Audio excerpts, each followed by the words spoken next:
मेरे पास आओ मेरे दोस्तों, एक किस्सा सुनो। एक लड़ाकू हीरोइन का, जिसका नाम है डॉक्टर वनीता नोरोना।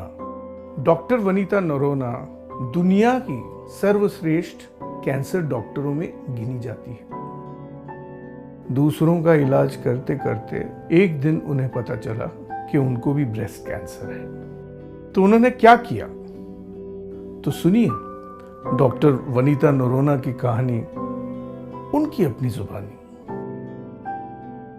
इस मार्च 2024 में ये हुआ था कि एक दिन मुझे लगा कि ब्रेस्ट में कुछ तो गड़बड़ लग रहा था, वो नॉर्मल नहीं लग रहा था। पहले मैंने इग्नोर किया, मैंने सोचा कि ये तो चला ही जाएगा, लेकिन हर दिन मैं चेक करती थी, हर दिन वो रहा ही। तो मैंने सोचा कि ये थोड़ा मैं और इन्वेस्टिगेट करूं। तो मैंने कहा था डॉक्टर बड़वे साहब प्लीज़ एक बार एग्जामिन करके मुझे बता दीजिए कि ये नॉर्मल है कि क्या है। तो उन्होंने एग्जामिन किया, उन्होंने कहा कि ये शायद नॉर्मल नहीं है, हमें थोड़ा और करना पड़ेगा। तो मैमोग्राम किया, उसके बाद सोनोग्राफी किया, दोनों में पता चला कि कैंसर का शक था। तो फिर डॉक्टर पलक ने मेरा बायोप्सी करा दिया। The biopsy showed that it was cancer and the story started.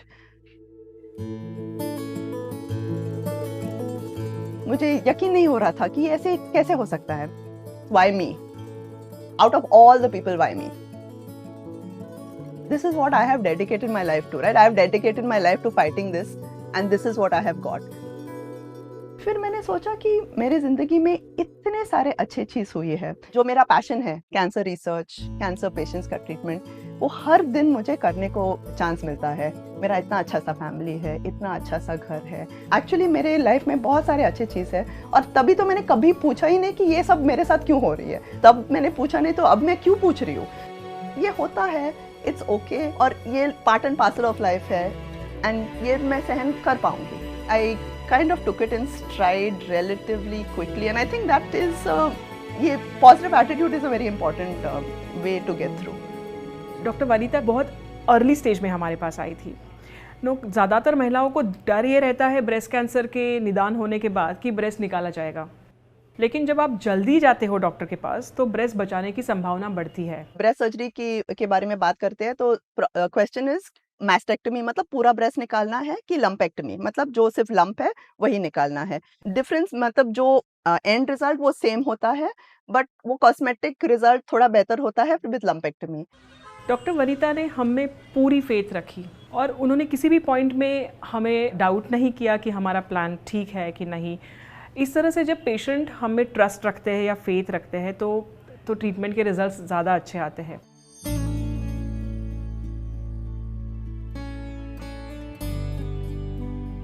So surgery went beautifully. At the same time as surgery, I had reconstruction.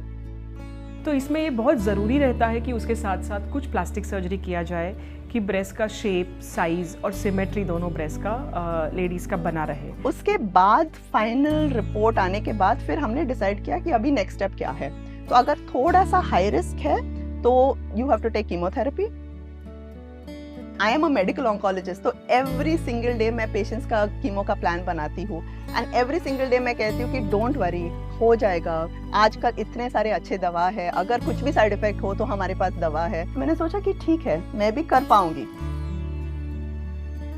We took the first chemo, लेकिन मुझे पता नहीं था कि मैं कैसे रिएक्ट करूंगी। फिर मैं सोच रही थी कि should I just give up my job, sit home, spend time with my kids.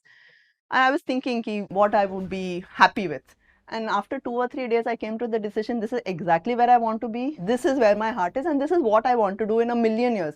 Cancer ho, na ho, anything. I have to be here. One of the most important component that I felt was the ease with which that transition, that when required, she would be giving an opinion for a lung cancer patient, and the next moment would discuss what her cancer was doing to her and how she was tackling it.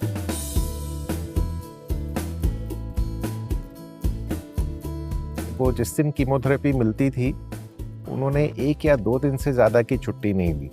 मैंने उनको 1-2 बार बोला भी कि आप थोड़ा ज़्यादा छुट्टी ले लीजिए, आपको पेड लीव मिलेगी, मगर उन्होंने कहा मैं घर पर बैठकर क्या करूँगी, मैं पेशेंट्स की मदद करना चाहती हूँ, मैं पेशेंट्स को ट्रीट करना चाहती हूँ, मैं अपने टाटा मेमोरियल हॉस्पिटल का काम करना चाहती हूँ। और उस दौरान उनके यूनिट में कुछ डॉक्टर्स की कमी भी थी, तो ये एक इंस्पिरेशन है हम सबके लिए कि कठिनाई में भी दूसरों के बारे में सोचना हमें बंद नहीं करना चाहिए। आज इतनी सारी ट्रीटमेंट्स ब्रेस्ट कैंसर के लिए अवेलेबल है कि वो पूरी तरह से ठीक हो जाते हैं पेशेंट, अपना सारा काम वापस करना चालू कर देते हैं, जैसे डॉक्टर वनीता ने भी किया। I lost all my hair. I tried a wig one day. My kids also didn't like it. मुझे बहुत गर्मी हो रही थी तो I wanted to walk and I didn't know how to do this, so मैंने निकाल दिया. It was very liberating actually. Everybody expected that I was this bald person who was roaming around and doing her work. Once I opened the door and there was a long distance relative था, so he almost had a heart attack, but they did not know. मतलब वो तो दूर के रिश्तेदार थे. And I didn't strike me कि क्या हुआ. Then I said, अरे sorry. So it was very part of our normal life only. उनको रेडिएशन जैसे एडवांस कैंसर में लगता है, हाथ के पास लग सकता है या गर्दन में, ये सब नहीं लगा। तो we just had to give radiation to her breast and tumour bed boost. जहाँ पे गांठ थी वहाँ पे थोड़ा एक्स्ट्रा डोज यही देना पड़ा उनको। मेरा फैमिली वाज 100% सपोर्टिव। जब बहुत फटीग होता है, बहुत थकावट होती है, बहुत इमोशनल स्ट्रेन होता है, तो कैंसर पेशेंट थोड़ा सा इरिटेबल हो जाता है। Please be supportive. Family has to step up, particularly spouse and children. शायद ये एक फैक्टर था कि मैं ठीक से मैनेज कर पाई कीमो के दौरान। हम साथ में बैठ के भी solve the cryptic crossword. That all makes you emotionally better. सिर्फ उनके स्कूल जब मैं जाती थी तभी मैं एक स्कार्फ डालती थी, तो मुझे लगा कि मुझे बच्चे के बारे में बात करना है, मेरे बारे में बात नहीं करना है। और सेकेंड पॉइंट इज कि बीइंग एक्टिव। मैं पेशेंट को पूछती हूँ कि आर यू डूइंग एक्सरसाइज? सब पेशेंट्स कहते हैं नहीं, सब लोग मना करते हैं, रेस्ट ही लेना है।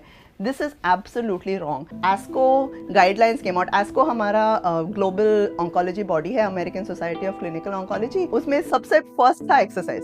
मैंने सोचा कि ये एक्सरसाइज तो करनी ही चाहिए, बट एक एक्सरसाइज कैसे करें? मुझे बहुत फटीग हो रही है, तो I started slowly, I started walking. So every day of chemo I have to walk 20,000 steps.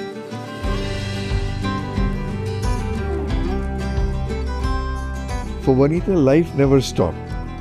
Reading, running, exercising, all of it continued simultaneously with greater zest. Understanding treatment with a very clear note, no stone left unturned. आज जब वनीता हमारे सामने है, it was detected by a self-detection. My grandmother had a tumor at 90 years of age. It was detected by self-detection. मेरी एक request है, अपने आप को जांच करना ज़रूरी है। She can, I can, और अगर हम कर सकते हैं, you can. Dr. Vanita Noronha is a very fine example of courage in the face of adversity and we are all very proud of her. वो कौन है जो जीतता है? जो अपने हृदय को संभाले, अपने स्पिरिट को बरकरार रख के आगे बढ़ता है। दवाइयाँ तो काम करती ही हैं, टाटा कैंसर के डॉक्टर काम करते हैं आपके लिए। अभी आप अपना थोड़ा सा काम कीजिए। So if I can, you definitely can. We can all do it. Let's defeat cancer. जैसे डॉक्टर वनीता कहती है, मैं कर सकती हूँ, आप कर सकते हैं। She can, you can. वो कर सकती है, आप भी कर सकते हो। मैं कर सकती हूँ, आप पक्का कर सकते हैं।